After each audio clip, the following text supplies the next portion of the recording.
Donc, pourquoi j'appelle ça la 7e génération? Chez tous les chassidim du Rabbi, et c'est ça qu'on va étudier là aujourd'hui, il va y avoir toujours le principe de la 7e génération.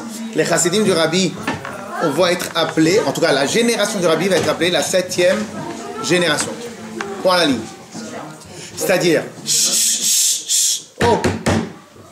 c'est-à-dire que un chassid qui sait pas le terme, ouais, c'est comme si vous allez voir des docteurs et ils savent pas c'est quoi anatomie.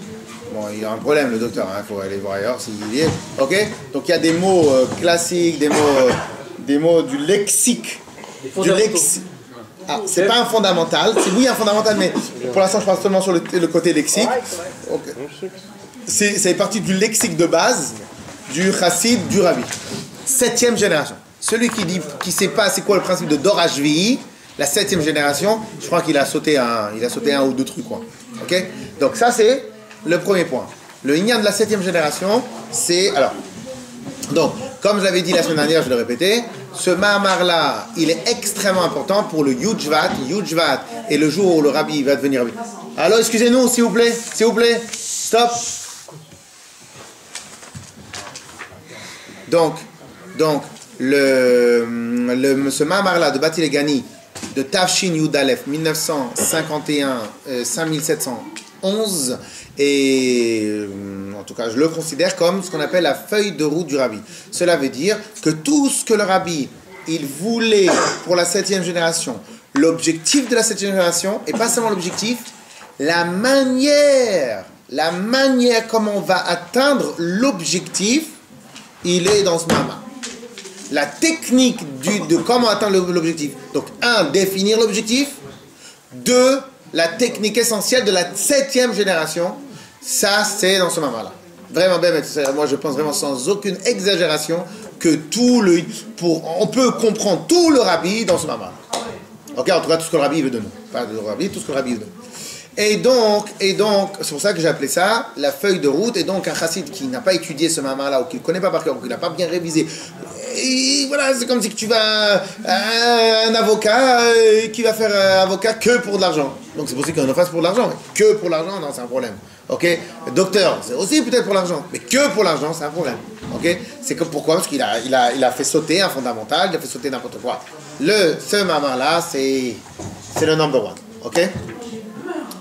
Excusez-moi, vraiment c'est compliqué. Ils n'ont quand même pas dit. Ok. Et donc qu'est-ce qui se passe? Alors maintenant, c'est qui cette 7e génération? Alors la 7e génération dont on parle, c'est en parallèle des 7 générations depuis Adam Arishon jusqu'à Moshe Rabbeinu. Depuis Avram Avinu jusqu'à Moshe. Alors, c'est quoi les 7 générations?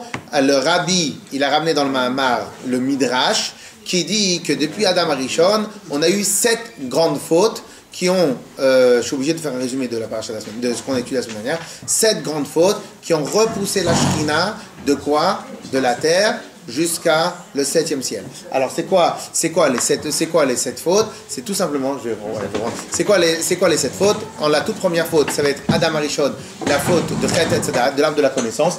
Donc Adam Arishon, il avait 2 heures à tenir, et malgré cela, il a réussi à fauter. Donc ça, c'est vraiment un très fort de sa part. Donc il a réussi à fauter. Et donc, comme rappelez-vous l'exemple que j'avais donné la semaine dernière, imaginez maintenant quelqu'un, il aime que le bleu, et il a fait sa maison qui est que du bleu, et il y a du bleu, même ses lacets de ses chaussures, c'est que du bleu. Bien quelqu'un, il arrive et met du rouge, paf, il n'arrive plus à dormir la nuit. Il y a un truc dans la maison qui m'empêche de dormir. J'arrive plus à dormir la nuit. Clair? Pourquoi? Parce qu'en fin de compte, qu'est-ce qui se passe? Il est venu, tu lui as mis, lui il aime le bleu, il veut du bleu, il a fabriqué que du bleu, il a fabriqué une maison que du bleu, etc. Tu lui as mis du rouge. Paf, c'est terminé, tu l'as esquinté. Clair? Donc, qu'est-ce qui se passe? Bien qu'Akadosh Baruch Hu, quand il a créé le monde, comme un architecte, il a tout créé dans le monde pour que ça corresponde exactement à sa volonté. Olam, Bemiluo, Nivra. Le monde a été fabriqué pour correspondre à 2000% à la volonté d'Hachem. Point la ligne, c'est tout. Il n'y a pas à aller chercher midi à 14h. C'est pour correspondre à 2 milliards de pourcents la volonté d'Hachem. C'est Dieu Hachem qui l'a créé. Donc, Hachem à la base, il se sentait totalement à l'aise. C'est pour cela que le Gan Eden de l'époque, c'était le Gan Eden spirituel, le Gan Eden matériel, tout est en même temps. Le matériel, le spirituel, tout est en même temps. Pourquoi? Akadosh Baruch Hu, il a créé le monde parfaitement. Vient Adam Arishon, qu'est-ce qu'il a fait avec la faute du veau d'or, la faute de l'arbre de la connaissance? Qu'est-ce qu'il a fait? La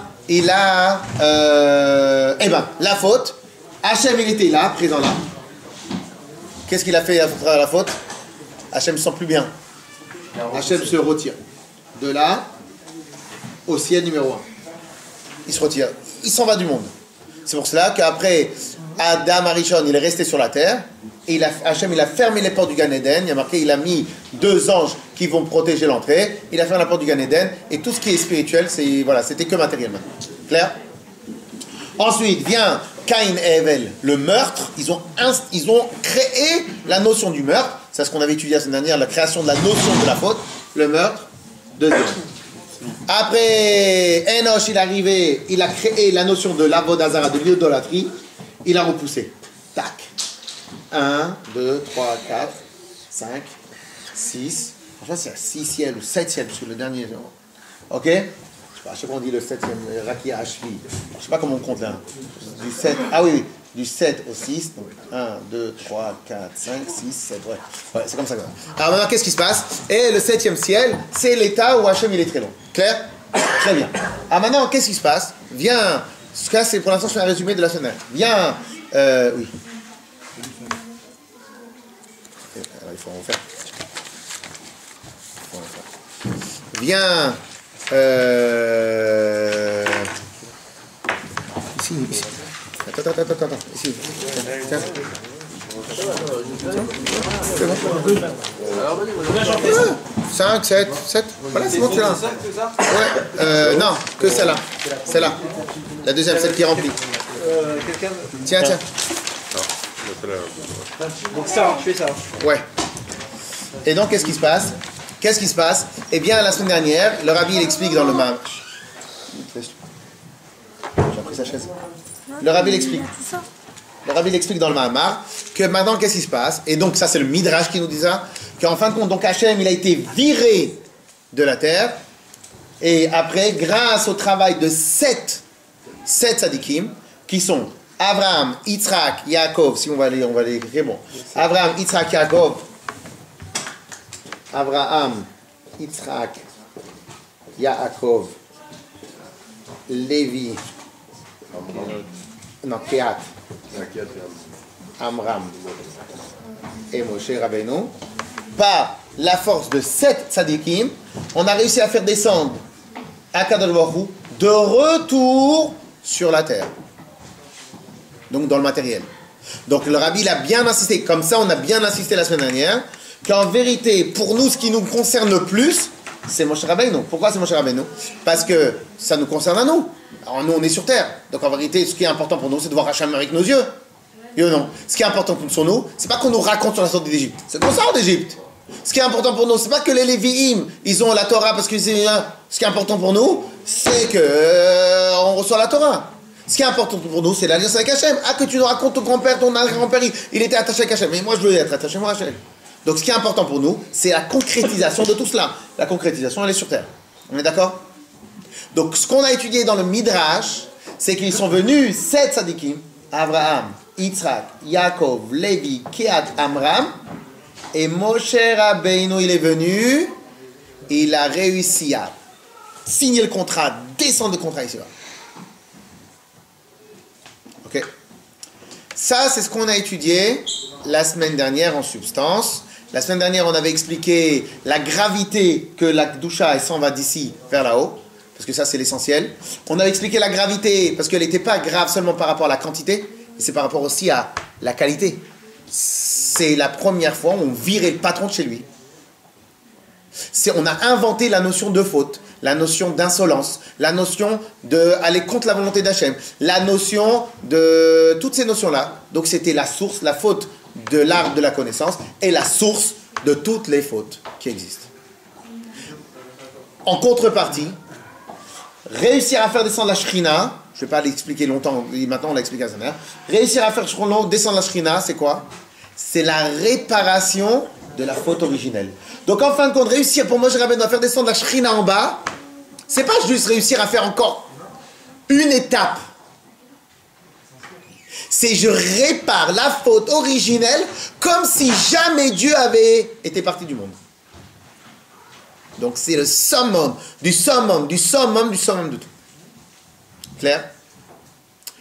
À partir du moment où on a compris ce principe-là, le rabbi, pendant tout le Mahamar, en tout cas déjà pendant ce séif-là, il va, comme lui, il est le 7e rabbi de Lubavitch. Attends, j'ai une question. Tu dis qu'à partir de la 7e génération, on revient comme si il y avait... Donc, non, ça c'est ce que Moshe il a fait. Et là, c'est notre objectif à nous. Mais les fautes, elles existent toujours, la trace de la faute. Eh bien, nous, c'est de arranger. Ah non. C'est ça le chidouche. C'est ça le chidouche. Lorsque maintenant, un matin, Torah a marqué que Dieu, il nous avait mis comme Gan Eden, comme Mashiach. Donc, comme Sina. Ok? Alors maintenant, après, ils sont arrivés 7 tzadikim.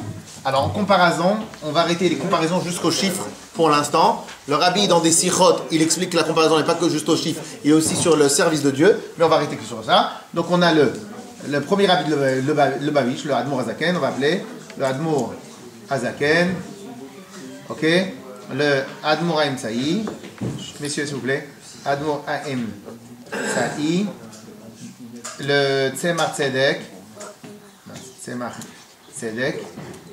le Rabbi Maharash, le Rabbi Rachab, le Rabbi Rayatz. Je fais en abréviation parce que on n'a pas de place. Et on a le Rabbi. Donc, viens. Viens,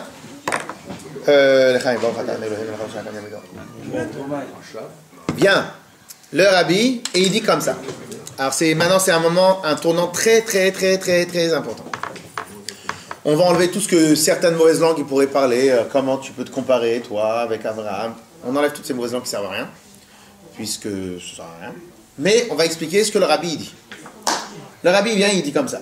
Donc je rappelle un point très important, le Rabbi ne voulait pas être Rabbi, le Rabbi a refusé d'être Rabbi pendant 1 an. Pendant 1 an, tu as le monde entier qui envoyait des lettres au Ramash. À l'époque, il était appelé le Ramash, Rabbi Menachem Schneerson. Donc, le monde entier, tous les chassidim du monde entier ont fait des pétitions. Nous prenons sur nous le leadership du Rabbi, que le Rabbi c'est le Ramash, c'est le Rabbi de Lubavitch, tout ça. Donc, il reçoit de la pression du monde entier. Il y avait certains chassidim qui sont venus, ils ont mis la pression sur un site dans son bureau. Il fait, vous devez être le Rabbi. Et le Rabbi, il vient, il les envoie balader. Et ils insistent. Il y a une histoire, une anecdote qui dit comme ça, que le Rabbi lui dit, vous n'avez pas pitié? C'était en quelle année? En 1950. Et le Rabbi lui dit, vous n'avez pas pitié de moi? Alors le chassid lui-même, il se rappelait que le Rabbi lui avait dit sur le Rabbi précédent la chose suivante. Quand le Rabbi précédent était malade, et que les gens ne voulaient pas aller déranger le Rabbi précédent pour demander le brachot. Donc ils avaient honte, ils ne voulaient pas. Le Rabbi leur a dit, il ne faut pas avoir pitié d'un Rabbi. Il est là pour ça, il n'y a pas de pitié à avoir du Rabbi. Ok? Alors il dit, vous n'avez pas pitié de moi?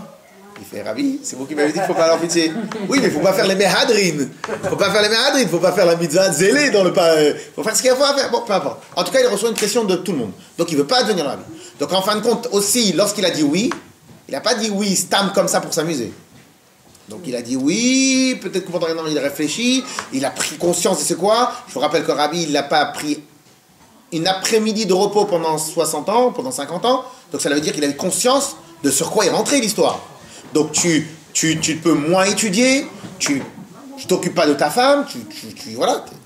Et sa femme a joué le jeu, puisque en fin de compte c'est elle encore plus qui a poussé le Rabbi. Ok? Je lui ai dit, le travail de mon père et le travail de mes aïeuls, tu vas pas le jeter toi à la poubelle, donc tu vas le reprendre en main. Ok? Donc c'était un vrai messirut nefesh de la part du Rabbi. Ok? Donc viens maintenant, le Rabbi il arrive. 7e génération. Alors maintenant, qu'est-ce qui se passe? Viens, le Rabbi fait une comparaison toute simple. Comparaison toute simple, mais comparaison émet. Il dit comme ça, Chevre, et tout le mamar, il va être basé sur ça. On a Vous voulez que moi je sois rabbi? Zama, il n'a jamais dit moi je suis le rabbi. Vous voulez que je prenne la direction? Donc on est la 7e génération. Chut, chut, chut. Donc si on est la 7e génération, cela veut dire qu'en comparaison, puisque le rabbi précédent, c'est ce legs-là qui nous laisse, puisque le rabbi, j'ai oublié de vous dire, le Mahamar sur lequel on étudie, il est basé sur le Mahamar du rabbi précédent. Donc le rabbi précédent, il a fait un Mahamar, il a fait un discours sur le principe des 7 tzadikim, oui ou non? Donc il est décédé ce jour-là. Vous voulez qu'un an plus tard, je reprenne la suite de son Mahamar, on est d'accord? Très bien. Donc si maintenant on a eu 7 tzadikim, et nous on est la 7e génération, cette génération de tzadikim, on est 7 générations, cela veut dire qu'on a le même job à faire que la 7e génération.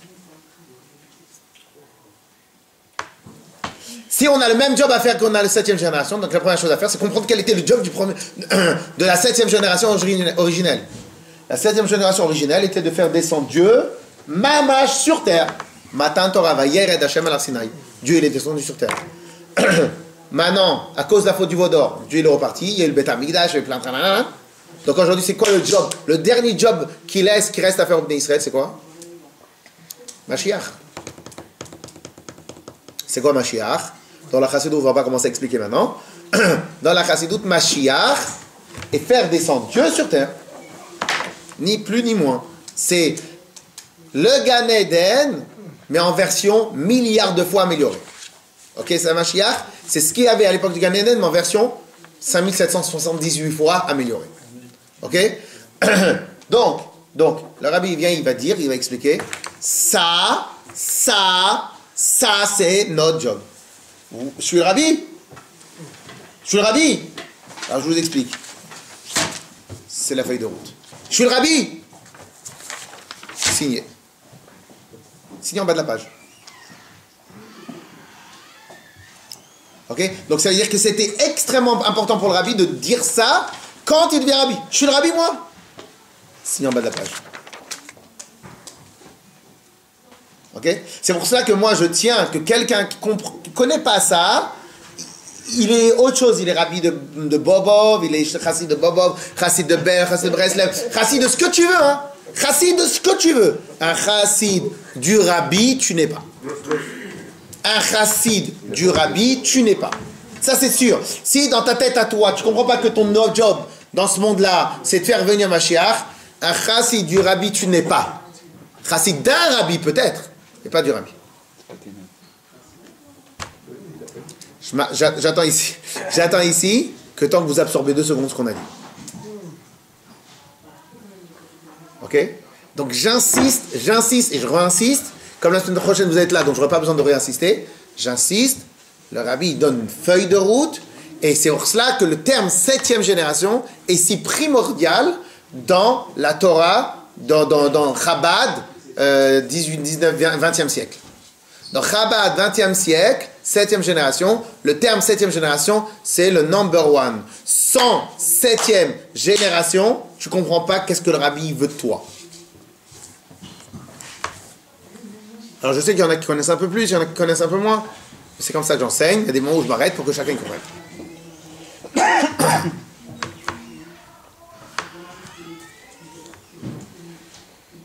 Yes? Très bien. Alors maintenant, une fois qu'on a compris cela, maintenant, qu'est-ce qui se passe? Le rabbi, il va faire une comparaison. Et bien, en fin de compte, il va faire quoi? Il va extrapoler. Il va extrapoler.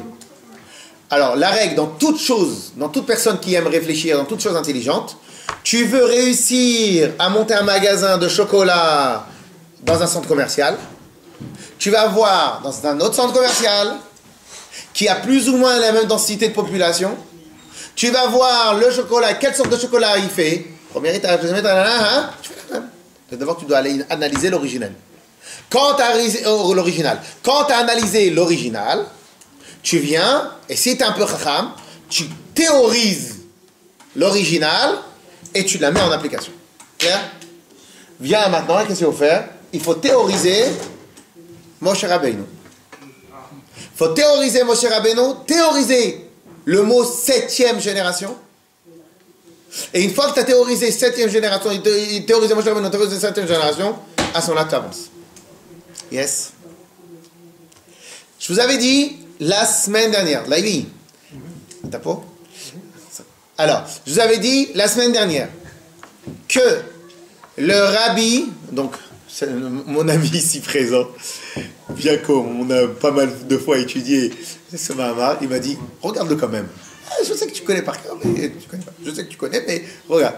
Donc on a regardé, on a eu 2-3 trucs sympathiques à vous dire. Et donc, Ya Rabbi Fradji, ya la tzaddik, parfaitement, mishkoupara. C'est le 8e. Alors, qu'est-ce qui se passe? La Chavruta. Qu'est-ce qui se passe? Alors maintenant, je vous avais dit la semaine dernière, que une des magies du Rabbi, qui est comme ça, écoutez bien, parce que les mots que je vais dire sont pas pesés à mon poids, mais une des magies du Rabbi, pendant toute la Torah du Rabbi, va se résumer à un point général. Je définis l'extrême droite, je définis l'extrême gauche, et je les mets en un. Le job du Rabbi, c'est l'extrême haut, l'extrême bas, les deux ils font un. Toutes les sirotes, tous les mamarim du Rabbi, toute la manière, la technique de voir du Rabbi, la technique d'étude, les choses. Le Rabbi, extrême haut, extrême bas, les deux font qu'un. Faites ce que vous voulez. Ce que vous voulez, c'est le socle de base de la réflexion, du formatage Rabbi de Lubavitch. Celui qui connaît un peu les sirotes, celui qui a appris les mamarim, celui qui a appris les trucs. Formatage du Rabbi. Extrême haut, je prends l'extrême bas, l'extrême haut, et je vois comment les deux, ils font un. Mon job, c'est que les deux, ils fassent un. Le Rabbi, il va nous dire, seulement genre, juste jusqu'à la fin de la page, il va dire de base, Moshe Rabbeinu n'a réussi que parce, écoutez bien les mots, que parce qu'en lui, il y a eu l'association du plus haut et du plus bas. Dans une phrase que tous les connaisseurs connaissent. C'est un peu normal, mais quand même. Tous les connaisseurs connaissent. Dans une phrase, laquelle? Kol hashvirim chavivin. La phrase du Midrash qui dit tous les 7e sont chéris. Dans la Torah, le 7, il est chéri. Shabbat, c'est le 7e. Ce que vous voulez, Malchut, je sais pas d'autres exemples. 7 x 7, les choses que. Le Yovel, c'est la fin des 7 x 7. Le 7, bon, le Yovel, c'est le cas 51. La Shemitah, le truc. 7e, le Chol Hashvirim Chavivin. Tous les 7e sont chéris. Alors, viens. Dans le mot. Voilà, Tishri, c'est le 7e mois de l'année. Ok. Donc, 7e, alors écoutez bien. Alors vous allez comprendre tout. Tout vous allez comprendre. Moshe Rabbeinu, il a réussi, pourquoi? Il est 7e. Parce qu'il est 7e. Et tous les 7e sont chéris. Donc tous les 7e sont chéris. Ok? Alors écoutez bien cette phrase-là. Dans tous les 7e sont chéris, tu as l'association du plus haut avec le plus bas. Dans le mot tous les 7e sont chéris, tu as l'association du plus haut et du plus bas. Ils sont chéris. C'est-à-dire quoi ils sont chéris? Shabbat, elle a choisi d'être Shabbat. Elle n'a pas choisi d'être Shabbat. C'est le Shabbat, c'est le plus kadosh. Même Yom Kippour, il va être appelé Shabbat, Shabbaton, Shabbat et Shabbat. C'est-à-dire que la Shabbat, c'est la référence. Le Shabbat, c'est le 7e, c'est le jour le plus kadosh de toutes les semaines qu'on a, de tout le calendrier, le plus kadosh. Même Yom Kippour, la punition officielle, matérielle, elle est moins importante que Shabbat. Donc Shabbat, c'est le jour le plus kadosh. C'est le 7e. On est d'accord? Elle a fait un travail, le Shabbat, pour être kadosh? Bah non, elle n'a rien fait comme travail. Elle n'est pas partie travailler à Hachem, négocier, regarde, moi je suis tzaddik, je suis truc, etc. Vas-y, fais-moi Shabbat, je mérite d'être Shabbat. Rien, elle n'a rien fait. Elle n'a rien fait. Hachem, il a fait Yom Rishon, Yom Shini, Yom Shishi, Yom Shishi, Yom Shabbat. Point. Donc, dans Yom Shabbat, tu as le jour le plus kadosh à une personne qui à la base ne vaut rien. Pourquoi elle vaut rien? Qu'est-ce qui fait de toi que tu es le chéri? Parce que tu es le 7e. C'est juste un ordre 1, 2, 3, 4, 5, 6, 7. C'est tout. Mais en même temps que tu es le 7e, donc en même temps que tu es juste le 7e du chiffre, je t'ai donné tous les pouvoirs de tout. Donc c'est quoi l'avantage de dire cette phrase-là? Si demain tu viens, tu te la joues. Allô, je suis le 7e. Le premier dit allô. Qu'est-ce que tu as fait toi pour être 7e? Rien. C'est juste, t'es né de 7e. Et donc si moi le premier j'étais pas là, toi t'aurais pas été là. Si nous les 6 on n'aurait pas été là, toi t'aurais pas été Chaviv, t'aurais pas été chéri. Si Yom Rishon il n'avait pas été là, toi tu serais pas là Bichlal, t'existerais pas. Et Rishon, je l'ai fabriqué moi de moi-même. Abraham il appelait Eitan Haaretz. Les Abraham, Yitzhak, Yaakov, ils s'appelaient Eitané Haaretz. Les puissants de la terre. Pourquoi les puissants? C'est eux à la force de leur poignet, ils sont venus et ils ont révélé Dieu dans le monde. Mais pas parce qu'ils avaient 6 avant eux. Abraham, il s'est levé le matin, il s'est battu contre Nimrod, il s'est battu contre les 5 rois, contre les 4 rois, il s'est battu, il est venu, il a révélé. Et personne, il lui a parlé de Avodat Hashem. Il n'est pas arrivé héritier. Parce que le 7e, c'est un héritier. Hein. Le 7e, c'est un héritier, le 7e. Yo non. Abraham, il a mis de l'argent dans le compte. Yitzhak, il a mis dans le compte. Yaakov, il a mis dans le compte. 7e, t'es milliardaire. Mais t'es milliardaire. Parce que t'en as eu 6 qui t'ont mis l'argent de côté. Ah, tu fais le beau, tu fais des trucs. Mais toi, t'as rien fait. T'as rien fait, mais tu dois faire. Non, t'as rien fait, mais t'as tout. Oui, pour l'instant, t'as rien fait de toi-même, mais tu as tout. C'est toi qui aujourd'hui qui as la signature sur les 50 milliards dans le compte en banque, en liquide. Allez, touchez-le.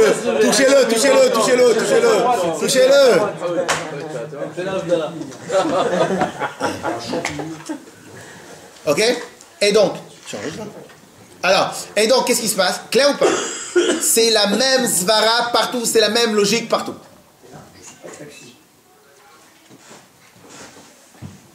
Femme ou pas? C'est la même logique absolument partout. Clair ou pas? Très important ce qu'on va dire. Et je pense... On sait pourquoi ou pas? Pourquoi le fait c'est... Pourquoi? Malchut. Alors Malchut, Shabbat, c'est comme ça que Dieu l'a décidé. Après on pourrait réfléchir sur ça, mais je pense pas que c'est le moment. Alors maintenant qu'est-ce qui se passe? Alors maintenant, pourquoi maintenant j'insiste sur ça?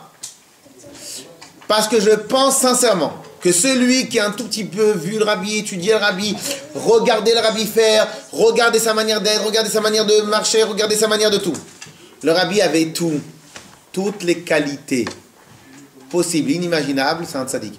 Même ses détracteurs, aujourd'hui il y a une vidéo claire sur internet, sur un de ses détracteurs, qui dit, écoutez bien, comme lui, il n'y a pas eu dans toute l'histoire du peuple juif, un de ses premiers détracteurs, 2, il dit, aujourd'hui, le monde entier s'abreuve de sa Torah. Et quelqu'un, un rave, qui est très très connu. Entre guillemets, pourquoi je dis ça? Pas pour faire des éloges de rabbi, je ne pense pas qu'il en a besoin qu'on en fasse ici. Pour vous dire qu'il avait toutes les qualités. Toutes les qualités, il a révolutionné le monde, être mechadesh. Parce que dans l'étude aussi, il faut savoir être mechadesh, chidushim. Toutes les qualités.